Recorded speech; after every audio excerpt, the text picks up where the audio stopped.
último tema del módulo cardiología, que es valvulopatías. En general, su clasificación puede ser agudo o crónico y puede ser primario o secundario. Un ejemplo, agudo por ejemplo es cuando existe un infarto, por ejemplo, de miocardio y necrosa el músculo papilar que tensa una de las válvulas, por ejemplo, mitral, y produce una insuficiencia mitral aguda.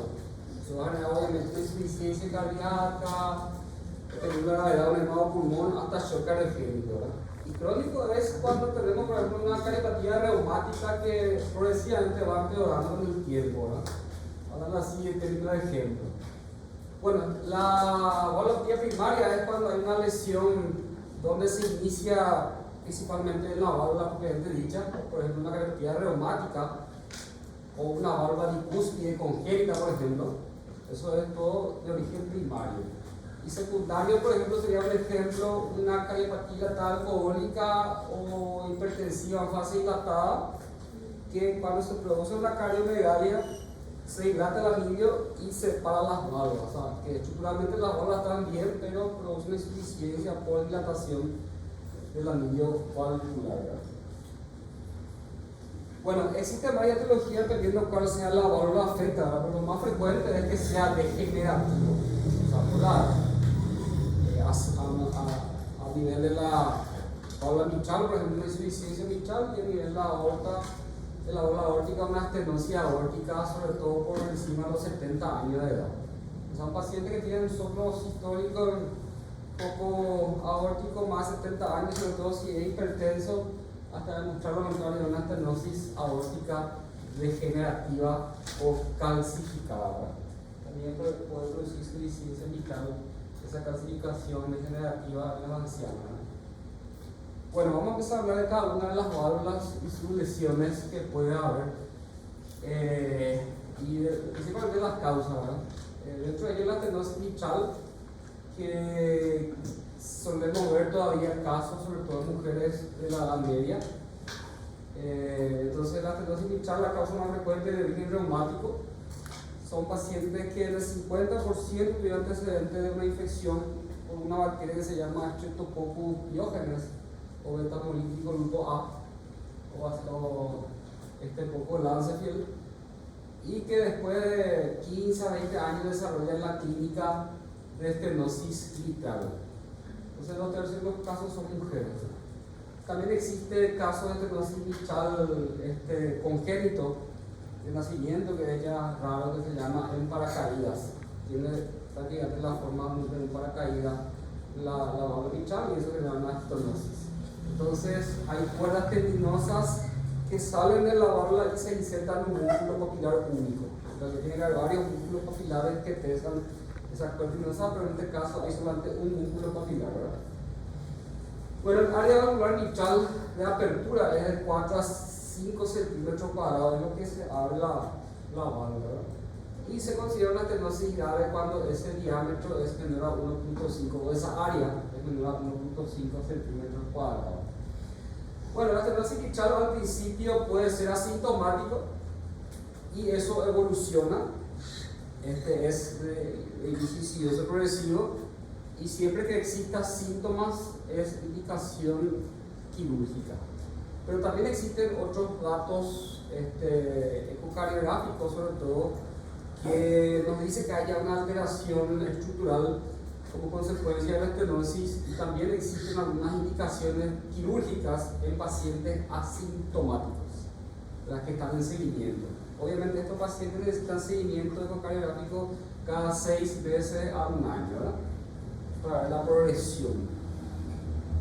Bueno, ¿qué produce la estenosis mitral? En diástole, entonces la sangre auricular se contrae, quiere enviar sangre al ventrículo y no logra porque está cerrado la válvula. Entonces eso genera un efecto retrógrado y va a generar hipertensión pulmonar, una dilatación de cavidad derecha, pero no afecta el ventrículo izquierdo, porque el problema está antes. Bueno, ¿qué va a generar eso en la radiografía? Obviamente un agrandamiento de la arteria pulmonar y cavidades derechas. Y va a generar una insuficiencia cardíaca derecha a la larga. Y después obviamente va a afectar la izquierda, ¿verdad?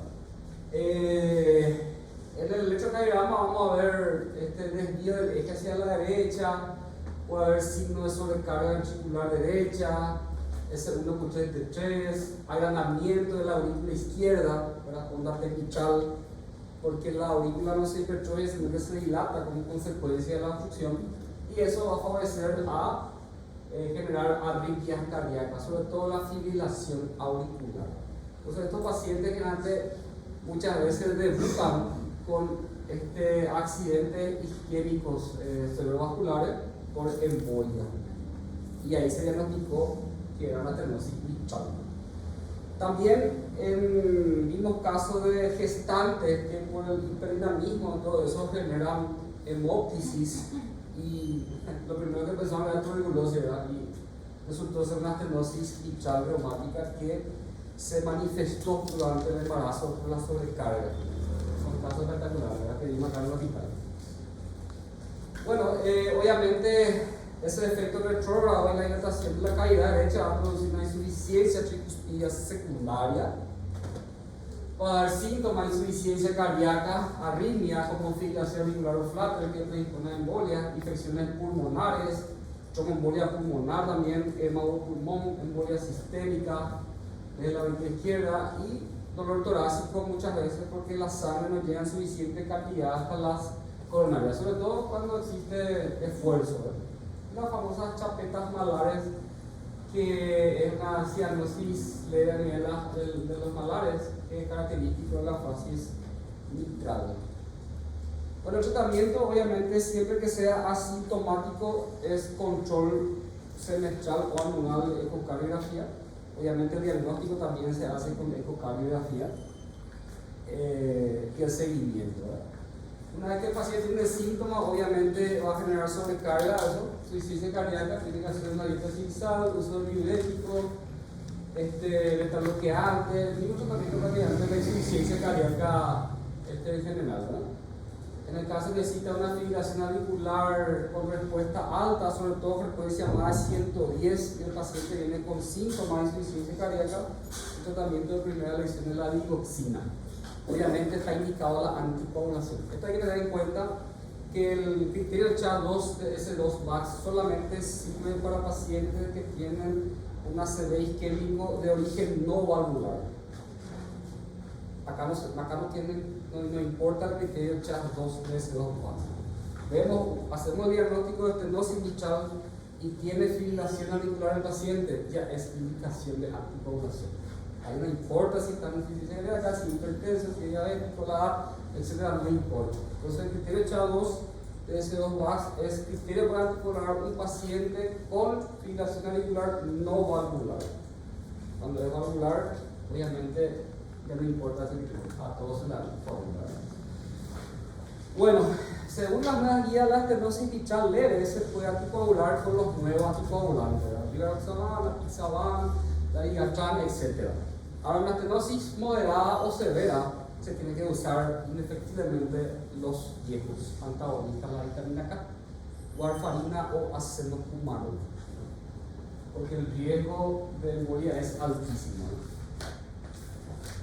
Bueno, existen varias alternativas quirúrgicas dependiendo de la gravedad de la estenosis mitral, que va de una valvotomía percutánea, o sea, se hace a través de un cateterismo y se puede, digamos, dilatar la estenosis con un balón, aunque eso con el tiempo vuelve a cerrarse nuevamente. O también la comisurotomía quirúrgica a cielo abierto. Ahora, en válvulas muy dañadas, muy calcificadas, muy rígidas, obviamente no queda otra opción que hacer un recambio valvular.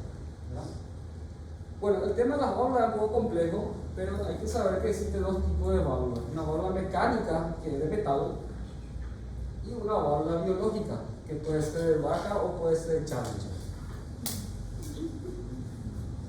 ¿Cuál es el inconveniente de la biológica? Que solamente dura 10 años. Después hay que cambiar nuevamente. La válvula metálica es de por vida. Entonces, en este caso preferimos usar una válvula biológica.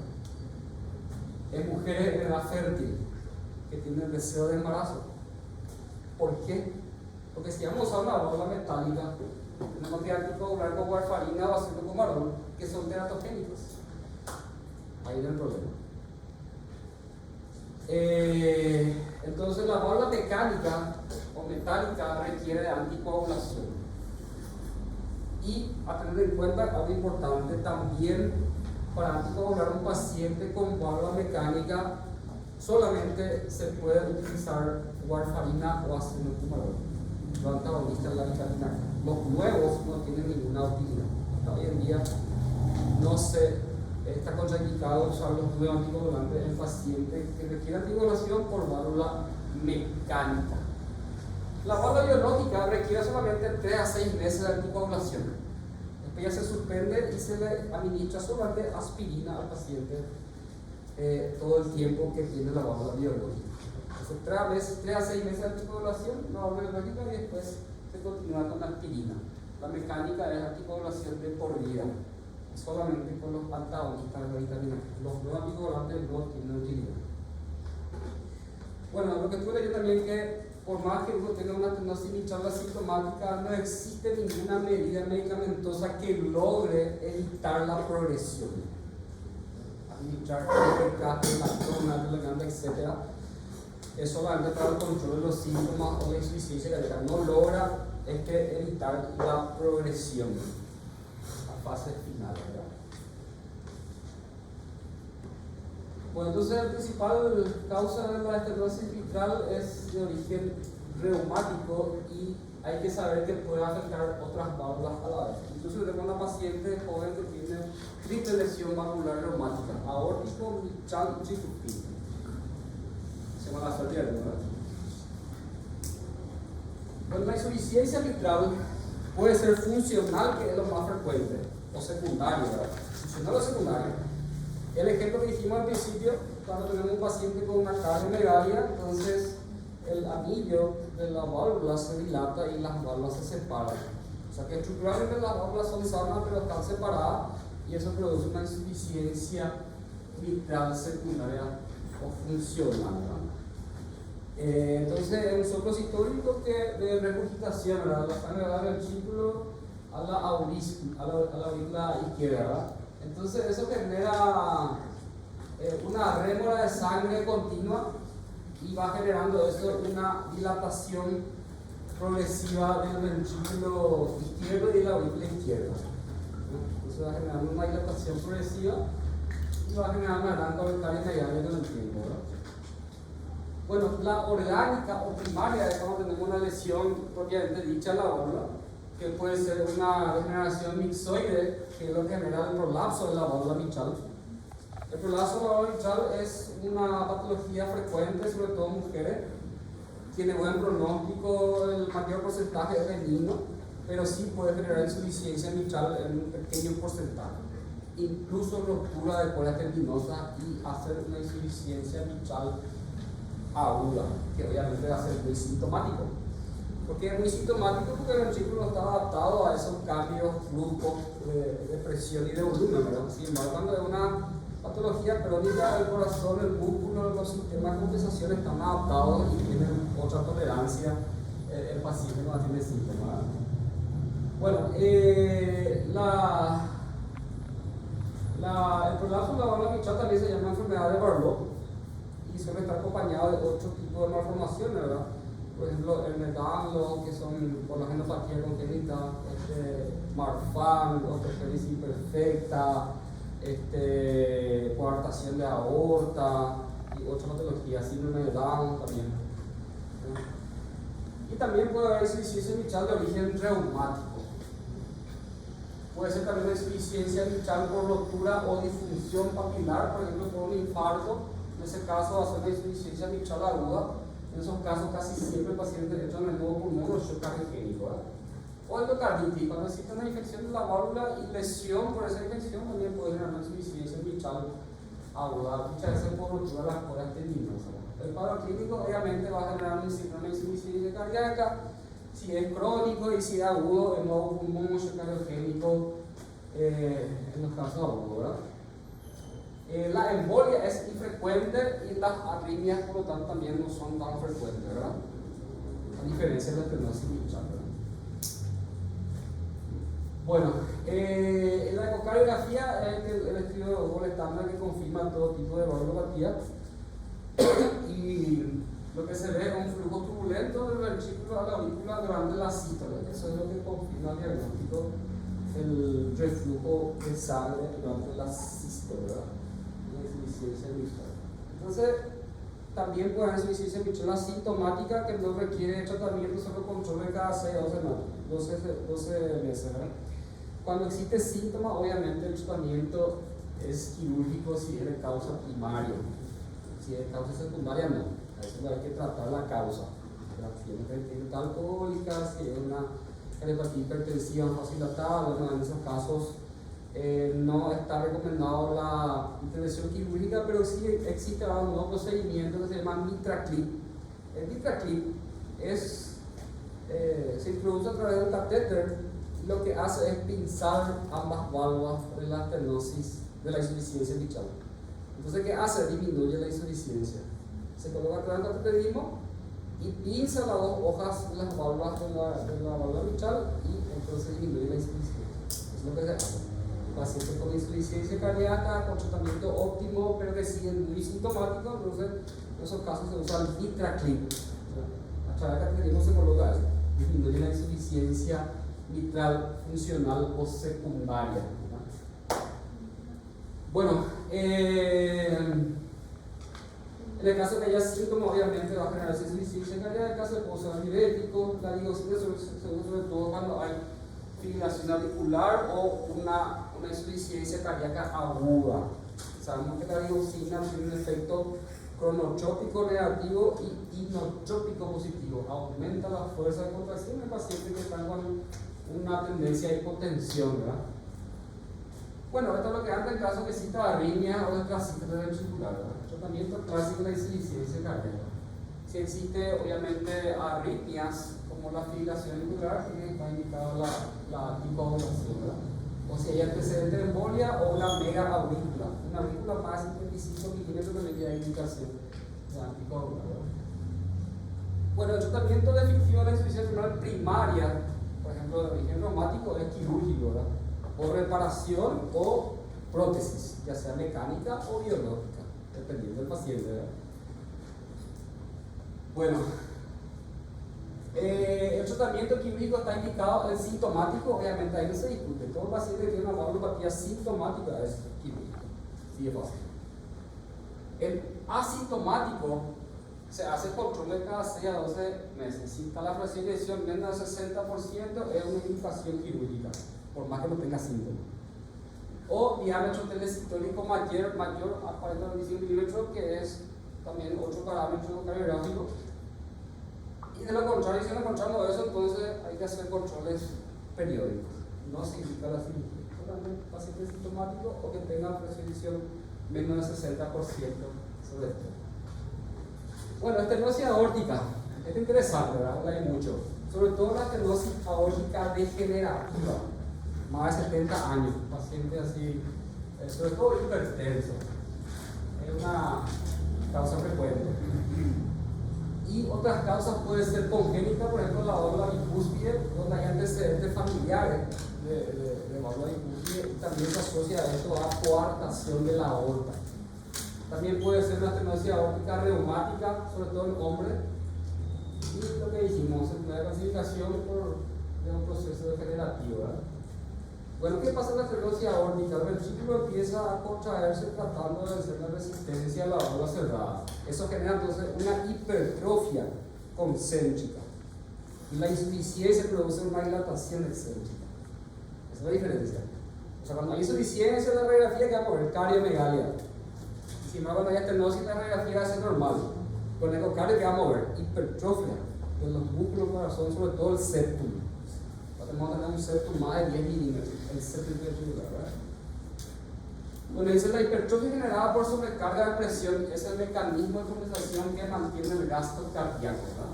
Entonces, a medida que se cierra la válvula, el corazón tiene que hacer más fuerza para vencer la resistencia. Bueno, el cuadro clínico tiene una triada característica. Puede ser siempre eso. La estenosis aórtica produce disnea, síncope y angina de pecho. Imagínense una válvula cerrada y después están las coronarias.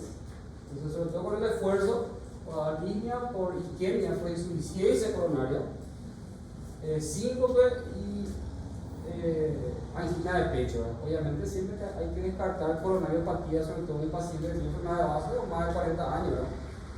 De hecho que para cualquier procedimiento quirúrgico valvular se tiene que hacer una coronariografía. Porque una vez que uno entra a ese territorio hay que descartar que no exista otro problema cardíaco, ¿verdad? Y solucionar todo de una vez.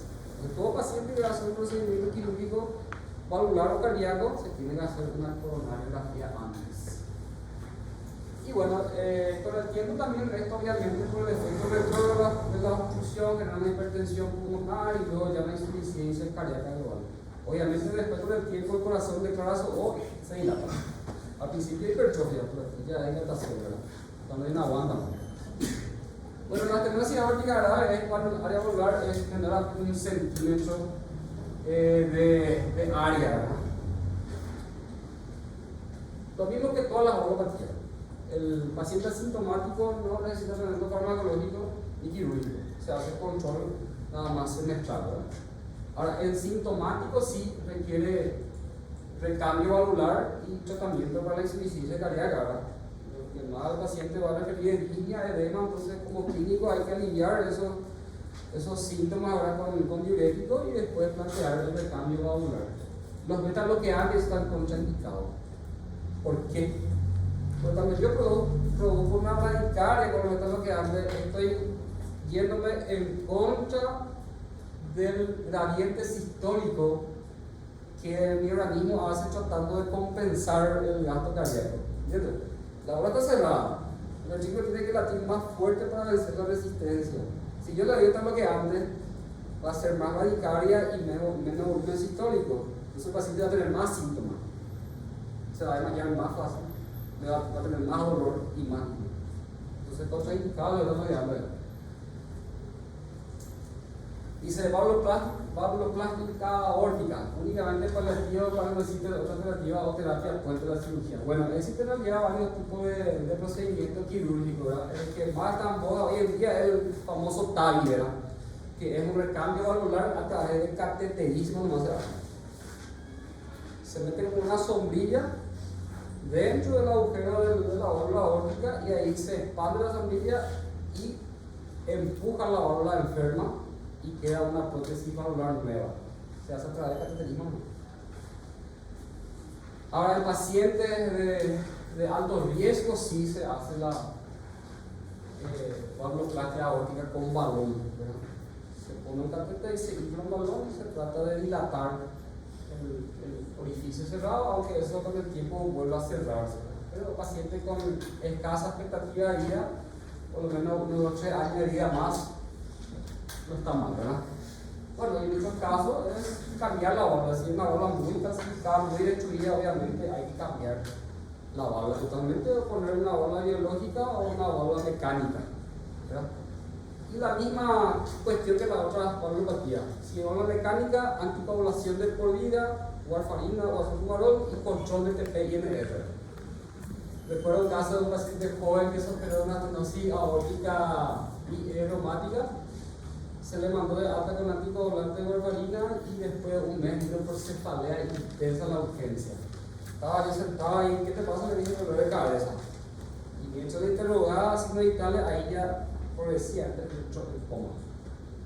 ¿Qué pasó? Su grasis de PNR estaba indosable y hizo un ACV hemorrágico por anticoagulante y se murió. Y hacía un mes que se hizo su cambio de válvula. Imagínense, como es complicado también el manejo del anticoagulante, ¿verdad? Bueno. Insuficiencia aórtica. Insuficiencia aórtica también puede ser de causa reumática, puede ser secundaria a una endocarditis por destrucción de la válvula, puede ser también de origen de válvula bicúspide congénita, o por dilatación de la raíz aórtica por necrosis quística en hipertenso que hace, por ejemplo, aneurisma de aorta.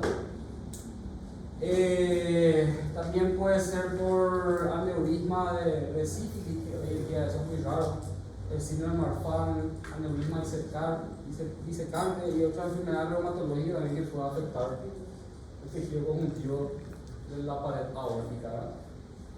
Bueno, dentro de todas estas causas de lesiones valvulares, el que produce mayor cardiomegalia es la insuficiencia aórtica. Esos corazones enormes, insuficiencia aórtica generalmente, ¿verdad? Entonces, ¿qué pasa? El sístole, la sangre va a la aorta y vuelve a retroceder al ventrículo y eso genera una rémora de sangre cada vez más, y eso dilata el corazón. Entonces, no se olviden de eso, la estenosis genera hipertrofia. A no ser la estenosis fichal que hay dilatación de la aurícula izquierda, ¿verdad? Porque la aurícula no se hipertrofia, se dilata solamente. Pero el resto es cardiomegalia, la insuficiencia y la estenosis aórtica es hipertrofia. Bueno, el cuadro clínico produce palpitación por mayor volumen, insuficiencia cardíaca izquierda, ¿verdad? La estenosis mitral era primero insuficiencia cardíaca derecha, y una cuestión mecánica. Y tenemos como una insuficiencia aórtica aguda. Dijimos que la presentación clínica puede ser agudo, que es catastrófico o crónico progresivo en el tiempo, ¿verdad? Para todo tipo de valvulopatía primaria no existe ningún medicamento, ninguna medida que logre retrasar la progresión. O sea, todos van a llegar, si no se puede arte de otra cosa, a hacer recambio valvular o algún procedimiento o TAI o valvuloplastia, ¿verdad? La misma cosa que la otra valvulopatía, no se trata si es asintomático, a no ser que exista hipertensión, ¿verdad? Otra enfermedad de base.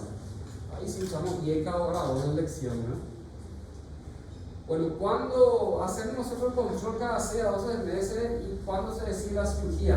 Ahí están los criterios, ¿verdad? ¿El sintomático o cuando la ración de inyección es menor al 50%? Y aumento las inyecciones del ventrículo izquierdo. Diámetro telediastólico mayor a 70 milímetros y telesistólico mayor a 50 milímetros. Esos son parámetros ecocardiográficos. Entonces, en ausencia de síntomas, si nosotros vemos alguna de esos hallazgos, es indicación quirúrgica. Ahora, en ausencia de eso, si hay síntomas, obviamente no importa el ecocardio, ahí es obviamente quirúrgico. Todo paciente con valvulopatía sintomática es quirúrgico. Ahora, si vamos a hacer valvuloplastia o TAVI o recambio valvular, ya va a depender de la edad del paciente, deseo de gestación, la edad, todo eso, ¿verdad? Va a depender ya del cirujano cardiovascular, ¿verdad? Bueno, muchas veces el problema no solamente es la válvula de la aorta, sino que también la aorta, ¿verdad? Entonces, en esos casos también se debe intervenir quirúrgicamente en la aorta, se pone una prótesis de acrón y tiene también su criterio, ¿verdad? Si es más de 55 milímetros, aparte de cambiar la válvula, tengo que reparar la aorta. Porque ¿qué me sirve cambiar la válvula si no voy a reparar la aorta dilatada? Me va a hacer raíz de incidencia. Ahora, si tiene válvula bicúspide el paciente congénito y tiene más de 50 milímetros del diámetro de la aorta, también debo reparar la aorta.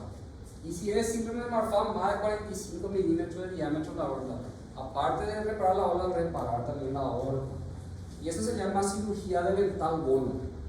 Se pone una prótesis de aorta, se cambia la válvula aórtica y se reinserta las coronarias por el material de implante, ¿verdad? Cirugía espectacular, cirugía de ventral bono. En esos casos se repara no solamente la válvula, sino que también la aorta ascendente sería en este caso, ¿verdad? Hasta ahí. ¿Alguna pregunta que tengan? Lo más frecuente de ver acá es la estenosis aórtica degenerativa. O sea, un paciente de más de 70 años que se escucha un soplo sistólico de cierta doctora de estenosis aórtica degenerativa. Hay muchísimos casos. Y la mayoría es para recambio valvular porque son ya muy clasificados. Porque la estenosis es más frecuente en mujeres y la insuficiencia el reumático. El reumático es más frecuente en la estenosis mitral de mujeres. La estenosis aórtica en hombres. No dice por qué. No, ninguna parte no explica por qué. Pero en mujeres es más frecuente. O sea, la actividad reumática más que en mujeres. Pero la válvula que más fuerte afecta a las mujeres es la estenosis mitral. Y en el hombre la aórtica. Sí. coagulante de acción directa en la coagulopatía?